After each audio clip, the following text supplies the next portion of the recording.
Densha de Go is a 1990s era Japanese video game, which is sort of like a train simulator. It's first-person perspective, and supposedly the physics are reasonably accurate. It was originally an arcade game and was then released for various consoles, including the PlayStation series and the Game Boy Color. Also, this specialized controller was designed similar to the Rail Driver controller for Train Master. And it survived until about 2007 when it became Railfan. And Railfan was so advanced that there hasn't been too much development of the franchise since. There's also, of course, been a lot of competition from other train simulators, too many to list at this point, or on trains, Microsoft Train Simulator, and later Open Rails, of course, and then the Railworks Train Simulator series. If I'm remembering my manufacturers correctly. And then, of course, there's BVE. So there are many, many, many alternatives to this now, but back in the 90s it was very advanced. Here's a Wikipedia page about Railfan, the final version, which is sometimes just called Train Simulator, which is very confusing because it has nothing to do with Microsoft Train Simulator or the later Train Simulator. And this entry has a lot of real-world train pictures, which maybe they should fix. Among other consoles, it was released for the Game Boy Color, seen here, by Taito, of course, although licensed by Nintendo. Taito were also the developers of Space Invaders way back in the day. I just pick any train here because I don't really know what I'm doing.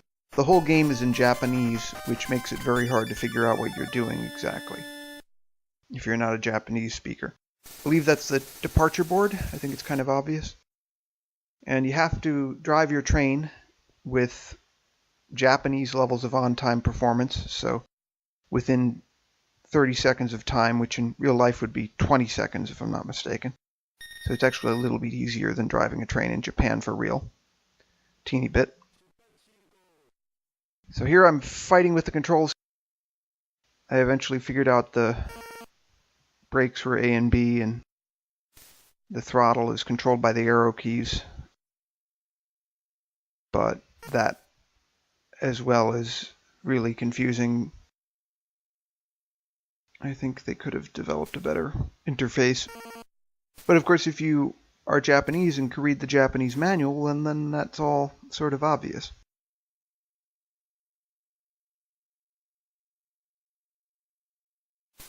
Getting an English version of this game is impossible as far as I know because they never produced one.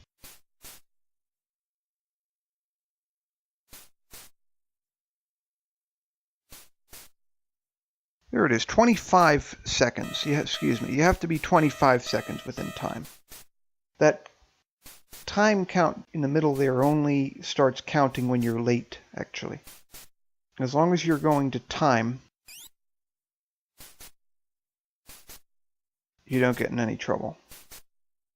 Those flashing lights are crossings, if I'm not mistaken, not actually signals, which is just as well, because I don't really know what I would do with signals if I have unfamiliar controls.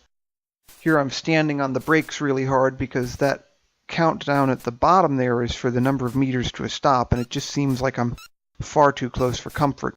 But in reality, I'm braking too soon because, as you can see there, I'm running out of time to stop, and I am not running out of platform yet.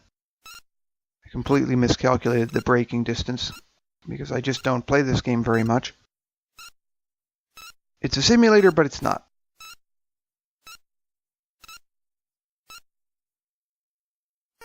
And it's game over.